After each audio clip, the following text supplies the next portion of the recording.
Këshilli Bashkiak i Elbasanit ka miratuar vetëm me votat e mazhorancës buxhetin e bashkisë për vitin 2026 me 26 vota pro dhe 8 kundër.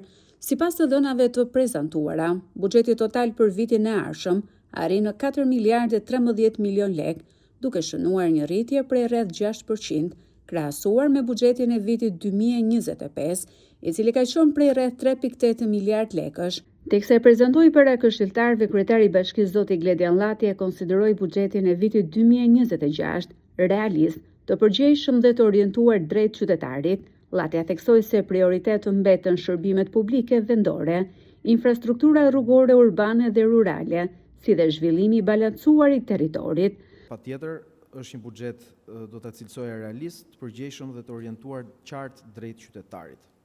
Krahasimisht me vitin e mëparshëm, pra me vitin 2025 ose vitin aktual buxhetor që jemi, kemi një rritje me 6% të buxhetit të Bashkisë së Elbasanit, i cili tashmë ka arritur në vlerën e 4 miliardë 13 milion lek, duke na krijuar mundësinë të konsolidojmë më tej përmirësimin e shërbimeve publike, mbështetjen e zhvillimit ekonomik, social të zonave urbane dhe rurale, duke balancuar nevojat e përditshme të komunitetit me investime që na çojnë drejt vizionit ton për zhvillimin e Elbasanit dhe një qytet dhe zona rurale më të mira. Ndryshe nga mazhoranca, e cila konsideroi buxhetin të balancuar dhe zhvillues, drejtuesi e grupit të opozitës Bianca Çopja cilësoi atë si një mashtrim financiar. Sipas saj, buxheti nuk përfshin asnjë projekt madhor për zhvillimin e qytetit të Elbasanit, por vetëm investime të fragmentuara, të përdorura me qëllime propagandistike.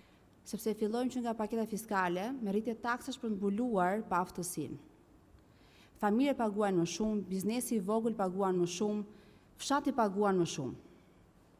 Ndërsa ju vazhdoni të paguani vetëm për veten tuaj. Kjo më saktë nuk është një paaftësi teknike, por është një mashtrim financiar. Se në këtë buxhet shikohen miliona lek për paga, zyra, shpenzime operative dhe qindarka për lagjet, fshatra dhe njerëzit e nevojë. Nuk kam parë në këtë buxhet të 2026 një projekt madhor që ta ndryshojë Elbasanin. Vetëm copëza investimesh, sa për propagandë edhe dukje në faqet tuaja të rrjeteve sociale. Kritika ndaj buxhetit prezantuar u shprehen edhe nga këshilltarë të tjerë të opozitës, të cilët e konsideruan atë një buxhet të fokusuar kryesisht në rroga dhe administrat dhe jo në përmirësimin e shërbimeve për qytetarët. Ky buxhet, këto buxhete janë të balancuar në letër. E kam thënë dhe vitin e kaluar dhe vitin paraardhës që financa është shumë argëtuese dhe që të balancosh këto shifra, t'i heqësh diku, t'i vesh diku tjetër është gjëja më e thjeshtë që mund të bëhet. E rëndësishme është se një buxhet kujt i dedikohet, kujt i shërben dhe sa efektiv dhe efikas është. Do doja sërish jeni në kohë që këtë planifikimin e buxhetit ta bëni sipas sektorëve. Dhe çdo sektor, ashtu siç ju vjen nga drejtorit përkatëse, e paraqisni dhe ne. Sepse fundja këto duhet jenë të matshme. Ne nuk pasim dot ushimin që afmian çerdhe, po sa banka, sa makina blehen, e sa korse bari etj, këto janë lehtësisht të verifikueshme.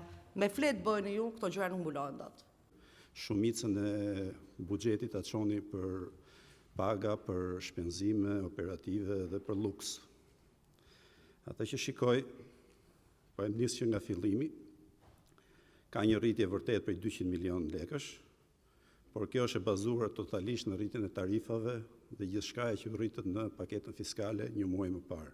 Kryebashkiaku theksoi para të pranishmëve se vëmendje veçantë do t'i kushtohet edhe zonave turistike, si Gjinari dhe Funari, me synim zhvillimin ekonomik dhe rritjen e potencialit turistik të tyre.